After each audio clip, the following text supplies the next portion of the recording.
Everyone, this is professor MH और आज के इस वीडियो में हम लोग देखेंगे exemption from capital gain under section 54 double E. Last मैंने 4 वीडियोस पुट डाले थे, उसके अंदर हम लोग ने देखा था deduct exemption under section 54, 54 B, 54 D, 54 EC. और आज इस वीडियो में हम लोग देखेंगे सेक्शन 54 डबल ई। तो 54 डबल ई क्या बोलता है कि long term capital gain exemption अगर मिलेगा, अगर आपको लॉन्ग टर्म कैपिटल गेन में से एग्जेम्पशन चाहिए तो if you are making investment in units in specified fund notified by the central government. तो अगर आपको लॉन्ग टर्म कैपिटल गेन में से एग्जेम्पशन चाहिए तो आप लोग इन्वेस्टमेंट करो, कहाँ पे करो? यूनिट्स में। किसकी यूनिट्स में? स्पेसिफाइड फंड है जो सेंट्रल गवर्नमेंट आपको बताएगी। तो this is all about section 54 double ई कि आपको कैपिटल गेन में से एग्जेम्पशन मिलेगा अगर आपने इन्वेस्टमेंट किया है units of specified fund as notified by the government. Okay, तो नेक्स्ट हम लोग चलते हैं, इसके कुछ इंपॉर्टेंट पॉइंट्स हैं। फर्स्ट वन, जो सेक्शन 54 डबल ई है ये एप्लीकेबल कोई भी एसएससी की हो सकता है। एसएससी का यहाँ मतलब है इंडिविजुअल, एचयूएफ, कंपनी, फर्म, कोई भी एसएससी। तो this section is applicable to anyone. Next, second most important point to remember is there should be a long term capital gain। Long term capital gain होना चाहिए तभी आपको ये section मिलेगा, otherwise नहीं मिलेगा। थर्ड मोस्ट इंपॉर्टेंट पॉइंट कि allows the SSC, section 54 E double E allows the SSC to take the exemption from long term capital gain by investing on और आफ्टर 1 अप्रैल 2016 के बाद आपको इन्वेस्टमेंट करना है, या 1 अप्रैल 2016 में भी अगर आपने इन्वेस्टमेंट किया तो चलेगा, in long term capital assets with in 6 months from the date of sale. तो इसमें आपको टाइम लिमिट बता दिया है कि अगर आपको सेक्शन 54 डबल ई चाहिए तो आपको इन्वेस्टमेंट करना पड़ेगा। कहाँ इन्वेस्टमेंट करना पड़ेगा? Units of specified fund, that is also called long term capital specified asset. तो स्पेसिफाइड एसेट में आपको इन्वेस्टमेंट करेगा, लेकिन टाइम लिमिट दिया है। कितने टाइम के अंदर? 6 महीना। 6 महीना कब से लेने का?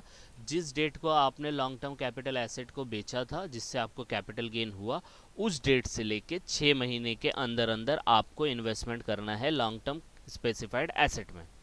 ये 6 मंथ का रूल आपको उसमें भी एप्लीकेबल था 54 ईसी में, जहाँ पे आपको बॉन्ड्स में इन्वेस्टमेंट करना था, एनएचएआई और आरईसीएल और any other specified bond notified by the central government. उसमें भी टाइम लिमिट फिक्स था। कितना टाइम लिमिट था? 6 महीना ही था।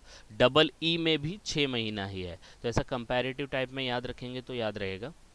नेक्स्ट इंपॉर्टेंट पॉइंट, यहाँ पे देखो मैंने डायग्राम के थ्रू बताया है कि डेट ऑफ सेल लेने का, डेट ऑफ सेल से आपको 6 महीना आफ्टर है, तो पहले नहीं मिलेगा, सेल करने के बाद के 6 महीने में आपको ये एग्जेम्पशन मिल जाएगा। Next important, long term capital asset का मतलब क्या होता है? मींस यूनिट और units of fund notified by the central government that are issued before 1/4/2019, जो कि 2019 से पहले, 1 अप्रैल 2019 से पहले इशू किया गया हो वो फंड, उसकी यूनिट्स में आपने इन्वेस्टमेंट किया, that is called long term specified asset. Next important, the maximum amount of investment is limited to 50 lakh. Same amount आपको 54 ईसी में भी था, जिसमें आपको 50 लाख का ही लिमिट दिया गया था। तो 50 लाख तक ही आप इन्वेस्टमेंट कर सकते हो, उससे ज़्यादा आपको इन्वेस्टमेंट करने का एग्जेम्पशन नहीं मिलेगा। नेक्स्ट इंपॉर्टेंट, ये 2 पॉइंट आपको याद रखना है कि कितना तक आपको एग्जेम्पशन मिलेगा। तो ये आपको पहले भी वीडियोज़ में बताया गया है कि अगर आपने इन्वेस्टमेंट किया, वो इन्वेस्टमेंट ग्रेटर देन और इक्वल टू कैपिटल गेन।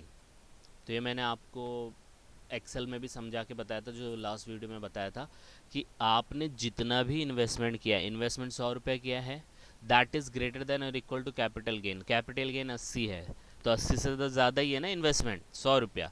तो जितना भी कैपिटल गेन है पूरा एग्जेम्प्ट होगा।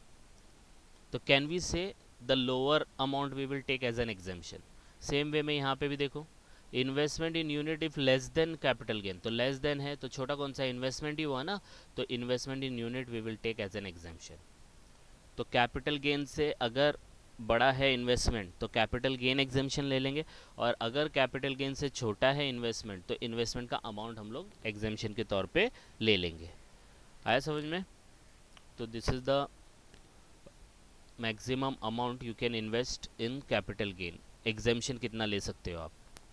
नेक्स्ट दिया है the minimum holding of period of such long term capital long term specified assets are 3 years. तो याद रखना है कि 3 साल तक तो मिनिमम इसको होल्ड करके रखो, 3 साल तक। तो आपने खरीदा है तो आज खरीदा है तो आज से 3 साल देख लो कि कहाँ तक हो रहा है, यहाँ तक आपको उसको होल्ड करके रखना है। लेकिन नहीं होल्ड किया, आपने उसको बेच दिया, उसके ऊपर आपने कुछ लोन ले लिया या एडवांस ले लिया, उसको गिरवी रख के सिक्योरिटी के तौर पे रख के, तो क्या होगा उसका कॉन्सिक्वेंसेस, तो वो इसमें दिया है। If investment in units is sold, बेच दिया, लोन और advance taken on security of such long term capital asset specified asset with in 3 year, 3 year के अंदर अंदर उसको या तो बेचा या तो लोन लिया या तो एडवांस लिया, from the date of its purchase, then the amount which took as an exemption, जो हम लोग ने पहले एग्जाम्पशन ले चुके हैं, would be chargeable as a long term capital gain in the year of transfer. तो जिस साल में आपने उसको बेचा उस साल के अंदर जो आपने पहले एग्जाम्पशन लिया होगा ना, वो एग्जाम्पशन जितना भी लिया था वो टैक्सेबल हो जाएगा as a long term capital gain, जिस साल में आप ये लॉन्ग टर्म कैपिटल एसेट को बेच रहे हो। तो इसको फिर से सुन लो एक बार, क्या है, आपने जो एग्जाम्पशन लिया था, तो एग्जाम्पशन लेने के लिए आपने इन्वेस्टमेंट किया होगा, एग्जेम्पशन लेने के लिए आपने इन्वेस्टमेंट किया होगा, तो वो इन्वेस्टमेंट को आपको कितने साल तक रखना है, 3 साल तक रखना है। तो 3 साल तक उसको ना बेचो, ना उसके ऊपर लोन लो, ना उसके ऊपर एडवांस लो। अगर आपने लिया तो जो एग्जेम्पशन आपने पहले लिया था, कब लिया था, जब इसमें इन्वेस्ट किया था तो तभी लिया था ना, तो जितना आपने एग्जेम्पशन लिया था उतना फिर टैक्सेबल हो जाएगा वो साल में जिस साल में आप इस एसेट को बेच रहे हो। तो जैसे एग्जाम्पल के तौर पे आपने एग्जेम्पशन लिया था 100 रुपए का, राइट, तो ये 100 रुपए का एग्जाम्पशन क्यों लिया था, क्योंकि आपने 100 रुपया इन्वेस्टमेंट किया था long term capital specified asset में।